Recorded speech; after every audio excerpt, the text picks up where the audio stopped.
नीलम Asopa blog में आपका स्वागत है। और आज हम प्रोग्राम बना रहे हैं चारू के यहाँ जाने का, क्योंकि कल चारू यहाँ आई थी तो आज हमने चारू को कॉल किया कि आप आ जाओ जियाना को लेके। तो फिर वो बोल रही हैं कि नहीं, आज ही उनके वो कारपेंटर वगैरह आएंगे थोड़े काम के लिए, कुछ काम बचा हुआ है उसके लिए। तो आप लोग इधर आ जाओ, तो हम लोग जा रहे हैं उधर। हमारा यही होता है, या तो चारू इधर आ जाती है या हम उधर चले आते हैं। हर रोज़ हम जियाना को ना देखें तो हमें चैन आता नहीं है, और ना मिले तो हमें बिल्कुल जैसे अजीब सा लगता है। रात को वो जाती है तब भी हम नहीं भेजना चाहते उनको लेकिन बस वो जाना पड़ता है उसको। वो कहती है नहीं, जाके थोड़ा सा वहाँ पे देखना पड़ेगा, इसलिए वो चली जाती है। और बस आज मैं पूरे दिन क्या करती हूँ वो सब आपको मैं दिखाती रहूँगी। और बस आसोपा जी यहाँ रहेंगी और छोटू भी यहाँ रहेगा, और हम लोग, मैं और मोनिका और किशु, हम जाएंगे। और चेतन कल शाम को 3 बजे चला गया, और तो चेतन को अभी जाना ज़रूरी था क्योंकि उसका ऑफिस होता है मंडे को। लेकिन और चेतन चला गया है, लेकिन किशु मेरे पास है। ये सबसे खुशी की बात है, इसीलिए मैं खुश हूँ कि किशु मेरे पास है और जियाना मेरे पास है। तो फिर मुझे क्या कमी है। आप लोग कहते हो मैं जियाना किशु ये कंटेंट बनाती रहती हूँ, तो एक दादी और नानी के पास अपने बच्चों से बढ़ के कंटेंट क्या हो सकता है। एक दादी दादी बनना और एक नानी बनना मेरे लिए बहुत सौभाग्य की बात है। और मेरे लिए सबसे बड़ा कंटेंट ही यही है कि मेरे बच्चे। और फिर मैं जो कुछ करती हूँ वो मैं आपको बताती रहूँगी साथ साथ। आप लोगों ने बोला कि मैं अपने मायके के बारे में भी कुछ बताऊं, तो मैं ज़रूर बताऊंगी। आपके मैंने कमेंट्स पढ़े, मुझे बहुत अच्छा लगा। आप मेरे मायके के बारे में भी जानना चाहते हैं तो मैं ज़रूर बताऊंगी। मेरा मायका वैसे सुजानगढ़ है। मेरे भाई जयपुर रहते हैं। मेरे 3 भाई हैं, जयपुर रहते हैं, सुजानगढ़ रहते हैं, और उड़ीसा में राउरकेला रहते हैं 3 भाई। और बाकी मैं जो डिटेल में है मैं उनसे मिलवाऊंगी। मैं जाऊंगी जब अपनी मम्मी के पास, और मेरी सभी भाभीयों से मिलाऊंगी। मेरी बहुत प्यारी भाभियाँ हैं, सभी तीनों भाभियाँ हैं मेरी, 2 प्यारी प्यारी बहनें हैं। और बस बड़ा पूरा परिवार है, पियर में भी और ससुराल में भी। तो कभी मैं ससुराल के सारे मेंबर से भी मिलवाऊंगी। मेरे ससुराल में भी मेरी 4 नंदे हैं, और एक मेरे जेठ हैं, और एक मेरे देवर हैं। और बस मैं उन सब से भी मिलवाऊंगी आपको। सभी बहुत अच्छे नेचर के हैं, दोनों परिवार बहुत अच्छे हैं। मैं आपको ज़रूर मिलवाऊंगी उनसे। और मेरी सास और ससुर जी अभी नहीं हैं, और मेरे पापा भी अभी इस दुनिया में नहीं हैं। उनको हम मिस करते हैं हर मौके पे। अगर काश मैं उनसे भी मिलवा पाती आपको, तो आप भी कभी नहीं भूल पाते उन लोगों को। ऐसा व्यक्तित्व थे वो लोग। तो बस मैं अपने परिवार में सब लोगों से मिलवाऊंगी, और बहुत जल्दी मिलवाऊंगी। मैं अपने चश्मे में बनाती हूँ क्योंकि मुझे वो है कि चश्मे से बहुत क्लियर दिखता है। नज़दीक का प्रॉब्लम है, दूर का कोई प्रॉब्लम नहीं है। तो चश्मे से बहुत मुझे क्लियर दिखता है, इसलिए मैं चश्मे में बनाती हूँ। और क्योंकि नज़दीक से बनाती हूँ वीडियो, तो फिर वो क्लियर दिखता है, इसलिए बनाती हूँ। और फिर मैं बिना चश्मे के बना के देखती हूँ। और बस बाकी सब ठीक है। आप लोगों का प्यार, ढेर सारा प्यार मुझे मिल रहा है, और ऐसे ही देते रहिएगा ताकि मैं इसी उत्साह के साथ कुछ ना कुछ बनाती रहूँ। अब मैं यहाँ पे तैयार हो गई हूँ, मोनिका तैयार हो रही है। जब तक मैं सोचती हूँ मैं पूजा कर लेती हूँ, और आपको भी लेके चलती हूँ अपने पूजा घर। और मैं पूजा करती हूँ, बहुत सिंपल सी पूजा करती हूँ। अपने बहुत छोटी सी पूजा करती हूँ, बहुत बड़ी पूजा नहीं करती हूँ। अपने अपने परिवारजन और अपने सगे संबंधियों के लिए कुशल क्षेम की प्रेयर करती हूँ प्रभु से। और भगवान सभी को स्वस्थ एवं प्रसन्नचित बनाए रखे, यही प्रेयर में मेरे रहता है। और मेरे बच्चे खुश रहे हमेशा, और यही मेरी दुआएं रहती है प्रभु से। तो बस थोड़ा सा पूजा करते हैं।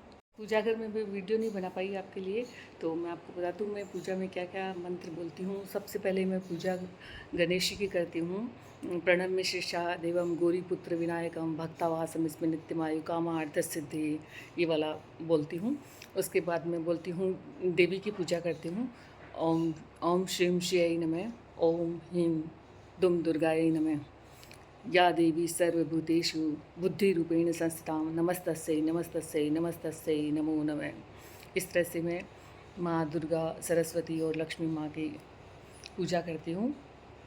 और सबसे बड़े 4-5 श्लोक मैं ज़रूर बोलती हूँ। सर्वबाधा प्रशमनं त्रैलोक्यसया अखिलेश्वरी एवमेव त्र्यकार्यमस्मद्वैरिविनाशिनम्। ओम कात्यायनी महामाये महायोगीनधीश्वरी नंदगोपसुतं देवी पतिमे कुरुते नमः। हे गौरी शंकरार्धांगी यथा त्वं शंकर प्रिया तथा माँ कुरु कल्याणी कांतकांतां सुदुर्लभां। देहि सौभाग्यम आरोग्यम देहि मे परमं सुखम रूपम देहि जयम देहि यशो देहि दिशो जयी। ओम ह्रीं बगलामुखी सर्वदुष्टानां खाचमुखम पदमस्तंभे स्तंभे जिव्याम कीलय बुद्धिम विनाशे हीम ओम स्वाहा। और उसके बाद में पूजा करती हूँ विष्णु भगवान की। दीन दयाल बिरद संभारी हरौ नाथ मम संकट भारी मंगल भवने मंगलहारी द्रवस्तशत अजय बिहारी। प्रभु की कृपा भयों सब काजू जन्म हमार सफल बाजू। आपदाम पर हरता राम दाता राम सर्व संपदाम लोकाभिरामम श्री रामम भूयो भूयो नम्यहम्। और उसके बाद में शिव जी की पूजा करती हूँ। ओम नमः शिवाय नमः शिवाय का मंत्र का उच्चारण करते हुए ओम त्र्यंबकयम यजामहे सुगंधिम पुष्टिवर्धनम उर्वारुकमिव बंधनात् मृत्युर्मुक्षीयमृतात्। और इस तरह से शिव जी की उपासना करने के बाद में हनुमान जी की पूजा करती हूँ। पवन तनय बल पवन समाना बुद्धि विवेक विज्ञान निधाना कवन सुकाज कठिन जगमाही जो नहीं होई तात तुम पाई सुमिरि पवन सुत पावन नामो अपने वश कर राखे राम। ओम नमो हनुमते रुद्रवताराय सर्व शत्रु संहारणाय सर्व रोग हराय सर्व वशीकरणाय रामदूताय स्वाहा। और इस तरह से मैं पूजा करती हूँ। उसके बाद आरती करती हूँ।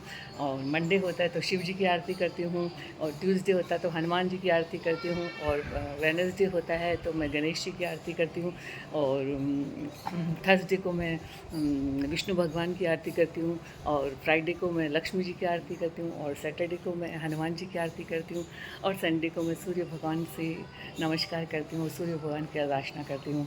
ओम गृणी सूर्याय नमः ओम भास्कराय नमः। इस तरह से मैं भगवान को अर्घ लगाते हुए बोलती हूँ, सूर्य भगवान को अर्घ लगाते हुए मैं बोलती हूँ। ये मेरी छोटी सी पूजा मैंने आपसे शेयर की। अगर आपको अच्छी लगी हो तो प्लीज़ लाइक करें, शेयर करें एंड सब्सक्राइब करें। मैं यात्रा पे निकलती हूँ तो सबसे पहले मेरा मंत्रोच्चारण रहता है, प्रभु श्रीनगर की जय सब काजा हृदय राख कौशलपुर राजा। और जब बच्चा पहली बार पढ़ाई करने जाता है, पढ़ने के लिए जाता है, हॉस्टल जाता है, या बच्चा अपने स्कूल के लिए पढ़ने के लिए सबसे पहले शुरुआत करता है, तो मैं बच्चों के लिए एक श्लोक बोलती हूँ, गुरु गृह गए पढ़न रघुराई अल्पकाल विद्या सवाई। तो इस तरह से मैं छोटी मोटी पूजा ही करती हूँ, बहुत बड़ी पूजा नहीं करती, बस छोटी मोटी पूजा करती हूँ और भगवान से जुड़ने की कोशिश करती हूँ। इसके साथ ही जब मैं सरस्वती माता के मंदिर के आगे से निकलती हूँ तो ये ज़रूर बोलती हूँ, हे शारदे माँ, हे शारदे माँ, अज्ञानता से हमें तार दे माँ, या देवी सर्वभूतेषु बुद्धि रूपेण संस्थितां नमस्तस्यै नमस्तस्यै नमस्तस्यै नमो नमः। इसके साथ मैं ये बोलती हूँ, शुक्लाम ब्रह्म विचार सार परमाम आध्याम जगत व्यापिणीम आध्याम जगत व्यापिणीम वीणा पुस्तक धारिणीम अभयदाम जाड्यांधकारा पाहम हस्ते स्वाटिक मालिकांच धरतीम पद्मासनम। थोड़ा शायद मैं भूल गई हूँ, फिर कभी आपसे शेयर करूँगी। इस तरह से मैं सरस्वती माता की आराधना करना पसंद करती हूँ। और बस सरस्वती अगर मेरे साथ रहेंगी तो शायद लक्ष्मी और दुर्गा की भी कृपा स्वतः ही आ जाएगी। तो इसलिए मैं कोशिश करती हूँ। आपको पता है नारी के कितने रूप होते हैं, बताने की आवश्यकता नहीं है। नारी अगर लक्ष्मी का रूप है तो नारी सरस्वती का रूप है, तो नारी इसके साथ ही नारी जब कोई शक्ति का नारी को कोई बेइज्जत करता है या अपमान करता है या किसी तरह से उसके अधिकारों को छीनने की कोशिश करता है, तो वह दुर्गा का रूप भी ले लेती है। और इसलिए नारी काली का रूप भी ले लेती है, और दुर्गा का रूप तो है ही, और काली का रूप भी नारी का एक रूप है। जो अगर नारी के साथ किसी तरह का भेदभाव, अपमान या किसी तरह की कुछ गलत व्यवहार होता है तो नारी काली का रूप भी धारण कर लेती है। इसलिए नारी हूँ ना हारी हूँ ना हारूंगी, एक नहीं दो दो मात्राएं, नर से बड़ी है नारी। मुझे नहीं पता मेरा आज का कंटेंट क्या रहा है। मैंने ऐसे ही स्वतः ही अभी 2 मिनट टाइम था, मोनिका तैयार हो रही थी तो मैंने सोचा कि उन्हें मैं ब्लॉग बना दूँ। फिर मैं जियाना के साथ इतनी मस्त हो जाऊँगी तो पता नहीं मैं कब जियाना और किशु के साथ इतना खेलती हूँ कि मुझे खुद की सुध-बुध नहीं रहती है। तो मैंने सोचा कि मैं अभी एक ब्लॉग बना के डाल देती हूँ। शायद आप लोगों को अच्छा लगे या ना लगे, हो सकता है आप बोर हो जाएँ, लेकिन बस जस्ट ऐसे ही अपने बारे में कुछ बताया।